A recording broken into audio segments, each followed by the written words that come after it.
America దేశానికి అధ్యక్షుడిగా ప్రమాణ స్వీకారం చేసినటువంటి ట్రంప్కు స్వాగతం పలుకుతున్నాం. ఆ సందర్భంగానే ఒక విధంగా పాలస్తీనా సమస్య పరిష్కారానికి ఒక కొలిక్కి వస్తూ ఉంది. అక్కడ ఉన్నటువంటి ఈ పాలస్తీనా ఇజ్రాయెల్ మధ్య వచ్చినటువంటి ఘర్షణలు, కాల్పులు, మారణ హోమం, పాలస్తీన్ ప్రజానీకాన్ని ఒక దేశం గుర్తించడానికి నిరాకరించేటువంటి ఒక దారుణ సమస్య, వీటన్నిటికీ ఒక పరిష్కార మార్గం దొరుకుతుందేమో అని ఆలోచిస్తున్నాం. ఇప్పటికీ ఒక ఒప్పందం కుదిరింది. ఇక్కడి నుంచి అమెరికాలో ఇజ్రాయెల్లో ఉన్నటువంటి వాళ్ళని, పట్టుబడిన వాళ్ళని ఇజ్రాయెల్ గాజాకు అప్పగించడం, పాకిస్తాన్లో ఉన్నటువంటి వాళ్ళని ఇక్కడ పందిరుగున్న వాళ్ళని విడుదల చేయడం, ఇది ఒక ప్రాసెస్ స్టార్ట్ అయింది. ఇంకా కొనసాగించాలి. అది కొనసాగించే క్రమంలో మరోసారి ఈ ట్రంప్కి నేను విజ్ఞప్తి చేసి ఏంటంటే, ఈ పాలస్తీన్ మొత్తం కూడా ధ్వంసం చేసి పారేశారు. వాళ్ళకి ఆర్థికంగా సహాయం చేయాలా, వాళ్ళు నిలబడే పద్ధతులు ఏర్పాటు చేయాలా, వాళ్ళని సహాయం కూడా చేయమని, అదే మన ఇజ్రాయెల్ని మరీ కంట్రోల్ చేయమని చెప్పేసి మేము కోరుతా ఉన్నాం.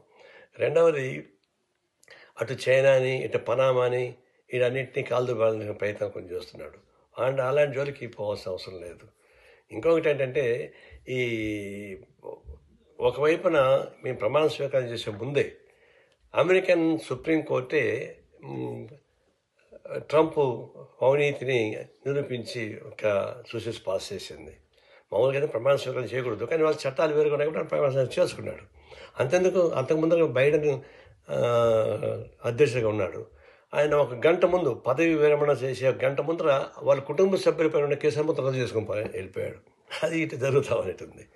ఇప్పుడు నేను కోరేది ఏంటంటే, న్యూయార్క్ కోర్టులో కేసు, లంచం కేసు నమోదయ్యింది.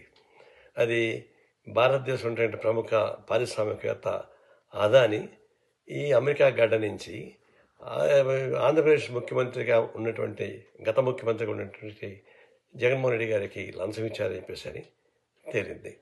అది దాని పర్యవసానం ఏంటంటే, ఇక్కడ లంచానికి అక్కడ ఆంధ్రప్రదేశ్ ప్రజానీకం పైన దాదాపు 20 ఏళ్లలో 2 లక్షల కోట్ల రూపాయలు భారం మోసేటువంటి పరిస్థితి వచ్చింది. అటువంటిప్పుడు ఈ న్యూయార్క్లో ఉన్న కోర్టు కూడా ఖచ్చితమైన నిర్ణయం తీసుకోవాల్సి వస్తుంది. మరి ఇక్కడ ట్రంప్ను అటు మోడీ కలుసుకొని ఏమన్నా మేనేజ్ చేసి ట్రై చేస్తారు, కానీ అది కాకుండా దీన్ని కృషి చేయాల్సిన అవసరం ఉంది. అది ఒక విధంగా కార్పొరేట్ అవినీతిని అంతమొందించడానికి ఉపయోగపడే ఒక సంస్థగా ఉపయోగపడుతుంది. దీనిపైన తగినటువంటి చర్యలు తీసుకోమని చెప్పేసి మేము కోరుతా ఉన్నాం.